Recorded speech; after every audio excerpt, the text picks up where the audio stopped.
A reading from Isaiah chapter 7, verses 10 to 16. The Lord spoke to Ahaz again, saying, Ask a sign of the Lord your God. Let it be deep as Sheol or high as heaven. But Ahaz said, I will not ask, and I will not put the Lord to the test.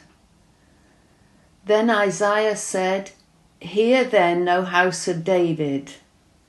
Is it too little for you to weary mortals, that you weary my God also?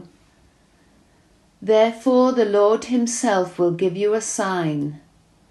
Look, the young woman is with child and shall bear a son, and shall name him Emmanuel.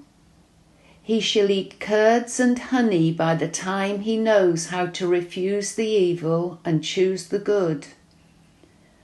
For before the child knows how to refuse the evil and choose the good, the land before whose 2 kings you are in dread will be deserted.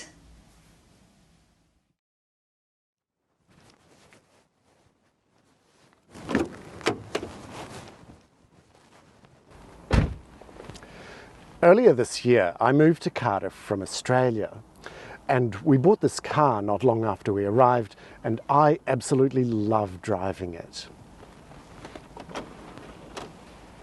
And this will be a little bit controversial for some of my Australian friends, but I think Welsh drivers are actually better than Australian drivers. Getting around Cardiff by car just seems not very stressful. And as for driving down country lanes in summertime with the top down, that's just sheer driving pleasure. The drivers here may be better, but the road signs are worse. Road signs in Australia and New Zealand are generally very good. They're all in kilometres, of course, but they're designed to be clearly visible and consistent. Street names are sometimes a bit quirky, especially in Melbourne's laneways, but throughout Australia and New Zealand, every intersection will have a sign with the street name. Here in the UK, it's a very different story. Road signs are smaller and much less prominent. There's been several occasions where I haven't seen a sign and I've had no idea what speed I'm supposed to be going. I remember when I was learning to drive as a teenager in New Zealand, and I was told never to try and tell a policeman that I was speeding because I didn't see the sign. And the reason, of course, is that the police know that whenever anyone tries to use that excuse that they didn't see the sign, what they really mean is that they weren't looking because they didn't want to see the sign. That's exactly the attitude that we saw in our reading from Isaiah. In the passage, the prophet Isaiah goes to meet King Ahaz, and King Ahaz was having a spot of bother with a couple of neighbouring kingdoms, and so Isaiah told him to ask God for a sign. Now, a sign from God isn't exactly the same as a road sign, but it is amazing how King Ahaz's attitude was so similar to our attitude towards speed limit signs.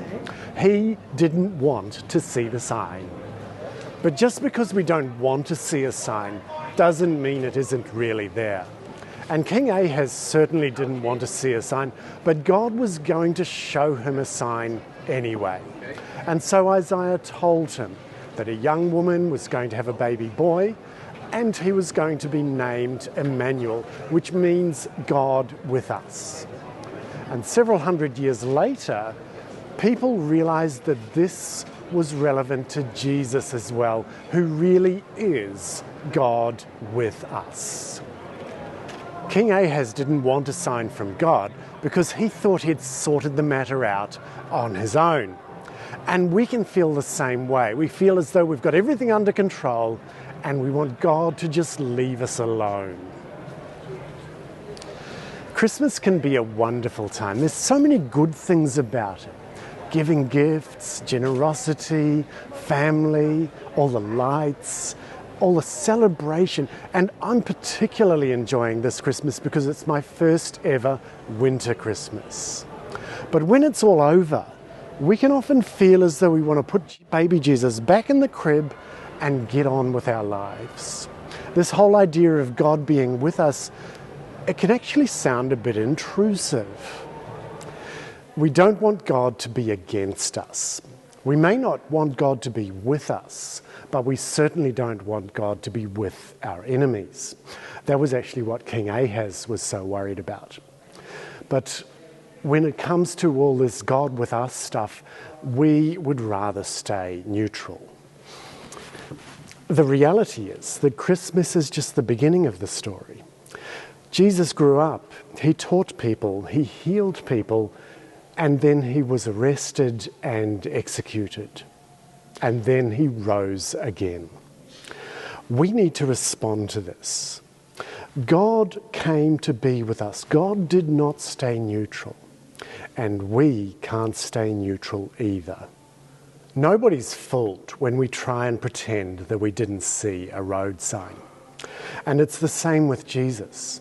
We can't put baby Jesus back in the crib, go on with our lives, and pretend that we never saw the rest of the story.